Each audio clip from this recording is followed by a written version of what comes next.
नमस्कार। आज हम सूर्यकांत त्रिपाठी निराला के काव्य एवं जीवन परिचय के बारे में अध्ययन करने जा रहे हैं। वाद विवाद और मंथन के बाद विद्वान इस नतीजे पर पहुंचे हैं कि सूर्यकांत त्रिपाठी निराला का जन्म सन 1896 को बंगाल के मेदिनीपुर जिले के महिषादल में हुआ था। उनकी औपचारिक शिक्षा हाई स्कूल तक हुई। तदुपरांत हिंदी, संस्कृत और बांग्ला का अध्ययन स्वयं किया। 3 वर्ष की बाल्यावस्था में माँ और युवा अवस्था के पहुँचते पहुँचते पिताजी साथ छोड़कर इस संसार से चले गए। प्रथम विश्व युद्ध के बाद फैली महामारी में पत्नी, भाई, भाभी और चाचा चल बसे। अंत में पुत्री सरोज की मृत्यु ने निराला को भीतर तक झकझोर दिया और इन्होंने अपनी सरोज स्मृति नामक काव्य में अपने पुत्र की शुद्धि के लिए, याद के लिए उन्होंने ये रचना रची। अपने जीवन में निराला ने मृत्यु का जैसा साक्षात्कार किया था, उसकी अभिव्यक्ति उनकी कई कविताओं में दिखाई देती है। विषम परिस्थितियों में भी उन्होंने जीवन से समझौता न करते हुए अपने तरीके से ही जीवन जीना बेहतर समझा। कविता के साथ उपन्यास, कहानी, आलोचना विधाओं को लिखने वाले निराला मूलतः कवि थे।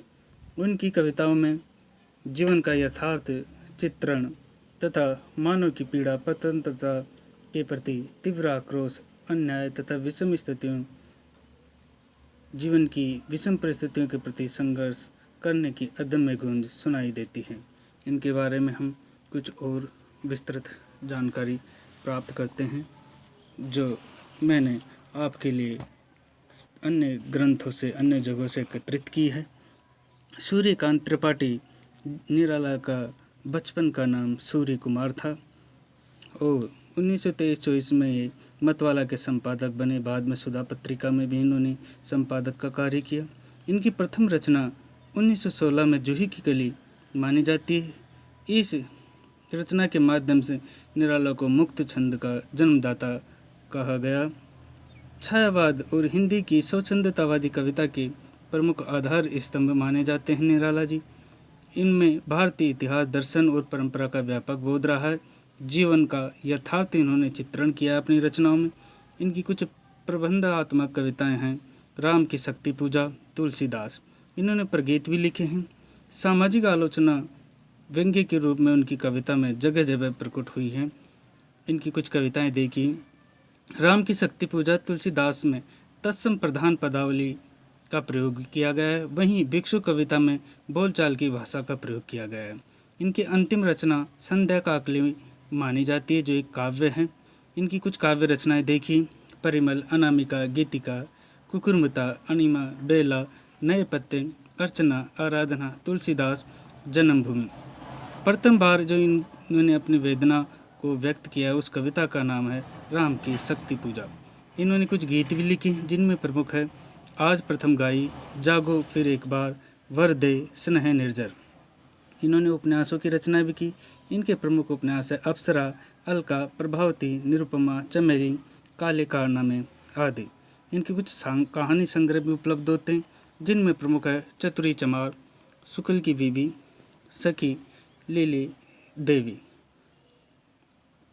देवी चौधरानी, चंद्रशेखर, रजनी, रामकृष्ण वचनामृत, भारत में विवेकानंद। निराला ने महाभारत नामक एक पुराण कथा भी लिखी है। संपूर्ण काल में जो इन्होंने काव्य लिखा वो 8 खंडों में उपलब्ध होता है। मुक्त छंद में इन्होंने जो रचनाएं लिखी उनमें प्रमुख है जूही की कली, तुम और मैं, तोड़ती पत्थर, वरदे, संध्या सुंदरी।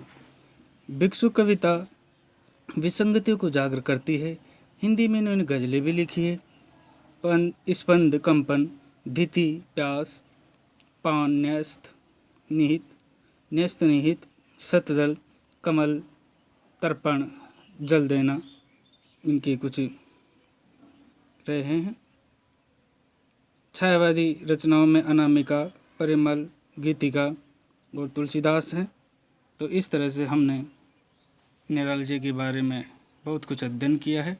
अब आगे अगले वीडियो में मैं किसी अन्य कवि के बारे में अध्ययन करेंगे। तब तक के लिए नमस्कार।